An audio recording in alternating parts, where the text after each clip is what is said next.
আসসালামু আলাইকুম এভরিওয়ান, আশা করি সবাই ভালো আছেন। আমরাও ভালো আছি। তো আজকে আপনাদের জন্য একটি নতুন ব্লগ নিয়ে আসলাম। এতদিন ব্লগ আপলোড করা হয়নি কারণ আমাদের পরীক্ষা ছিল। তো এখন পরীক্ষা শেষ, এখন ডেইলি আপনাদের জন্য নতুন নতুন ব্লগ নিয়ে আসবো। তো আজকে শুক্রবার ছিল, আর তার জন্য ভাবলাম কিছু ভালো মন্দ রান্না করি। তো ভাবলাম পোলাও, গরুর মাংস, ডিম এগুলো রান্না করব। তো প্রথমে মাংসগুলো কুচি কুচি করে কেটে নিয়েছি মতো করে। তারপর দিলাম পেঁয়াজ কুচি আর আদা বাটা, রসুন বাটা, 1 চামচ শুকনো মরিচ, 1 চামচ হলুদ গুঁড়া দিয়ে নিলাম।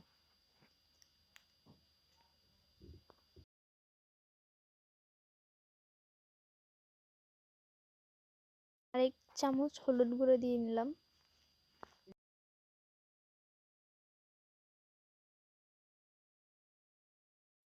আদা বাটা, ওর পরিমাণ মতন তেল দিয়ে নিলাম।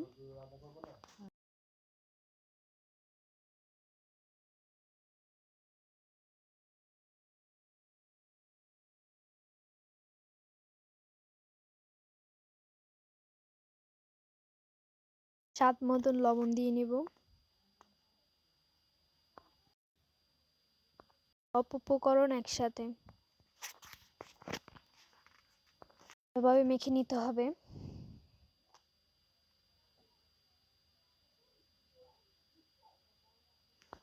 এখানে কাঁচামরিচ দিয়ে নিলাম আস্ত।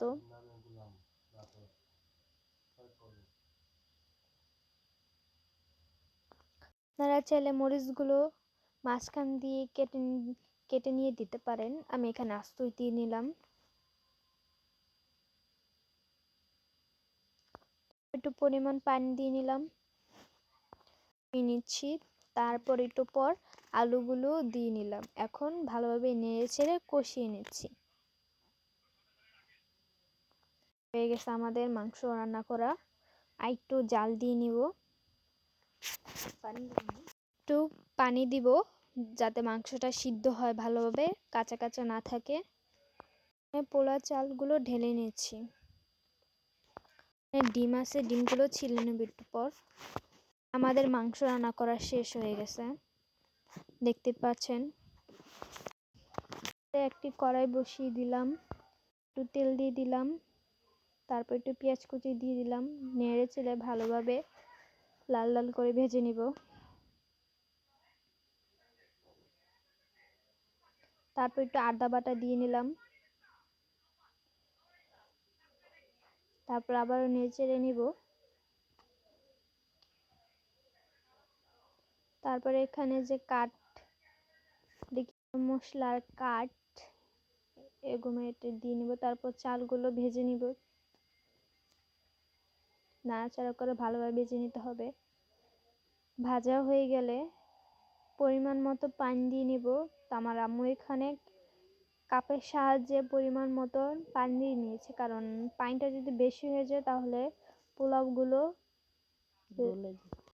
গলে যাবে। এক কথায় বলা যায় ল্যাটকা হয়ে যাবে। পানি বেশি হয়ে গেলে ঝরঝরা হবে না, আঠালো হয়ে যাবে। তাই পরিমাণ মতো হয়ে গেছে। তো ভালোভাবে নেড়ে নিব।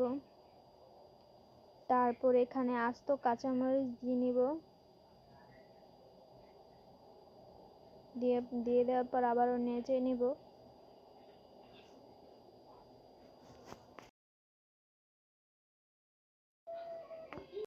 এসে দেখবো হয়েছে কি না, তারপর আবারও ঢেকে দিব। 15 মিনিট পর এসে দেখব চালগুলো হয়ে গেছে। এখানে চালগুলো প্রায় হয়ে গেছে, আবারও ঢেকে নিচ্ছি। তো এখানে পোলাও পুরো রেডি। আর এখানে আমরা ডিম ভেজে নিচ্ছি। আমাদের পরিবারে 4 জন সদস্য, তার জন্য আমরা 4টি ডিম ভেজে নিচ্ছি। আপনারা চাইলে বেশি বা কমও ভাজতে পারেন। তো এখানে একটু হলুদ দিয়ে তেলের সাথে ভেজে নিচ্ছি। তারপর এখন তুলে নিব প্লেটে। এখন যে পেঁয়াজগুলো কেটে রাখছি, পেঁয়াজ মরিচ, ওগুলো তেলের ভিতর দিয়ে দিব। ডিম ভাজা যেই তেল ছিল সেটির ভিতর। তারা ভালো করে নেড়ে চেড়ে নেওয়ার পর একবারে লাল লাল হয়ে যাবে যখন পেঁয়াজগুলো, তখন ডিম দিয়ে দিব। এখন ভালোভাবে ভেজে নেব পেঁয়াজগুলো।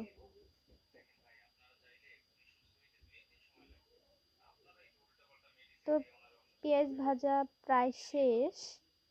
এখন আমরা ডিমগুলো দিয়ে দিব। তারপর ডিমের সাথে ভালোভাবে পেঁয়াজগুলো নেড়ে চেড়ে নেব। হয়ে গেছে, দেখতেই পাচ্ছেন এখানে আমরা গরুর মাংস রাখছি প্লেটে। তারপর হচ্ছে শসা, লেবু, তারপর হচ্ছে পেঁয়াজ, কাঁচামরিচ, এগুলো আগে থেকে কেটে রেখেছিলাম। আর এখানে হচ্ছে ডিম, আর এটা একটা প্লেট। আর এখানে হচ্ছে পোলাও। তো আমরা এখন খাবো।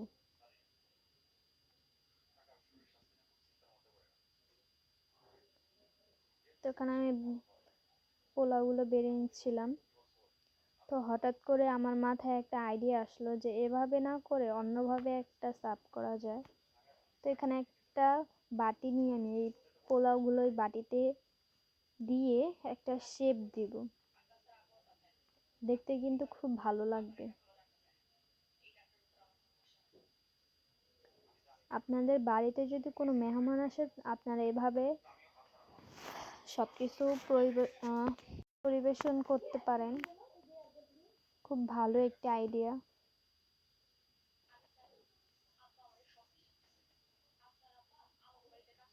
তো আমি এটা একটু সাইডে নিয়ে নিচ্ছি, কারণ এখানে মাংস, ডিম রাখতে হবে।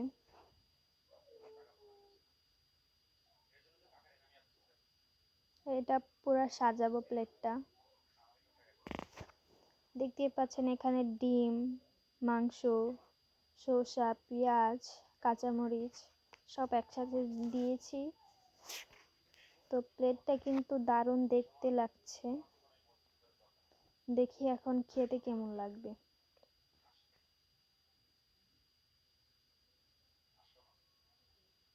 খুবই লোভনীয় লাগছে।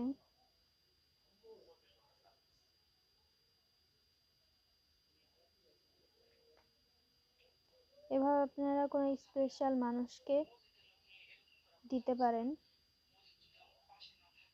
এভাবে সাজিয়ে।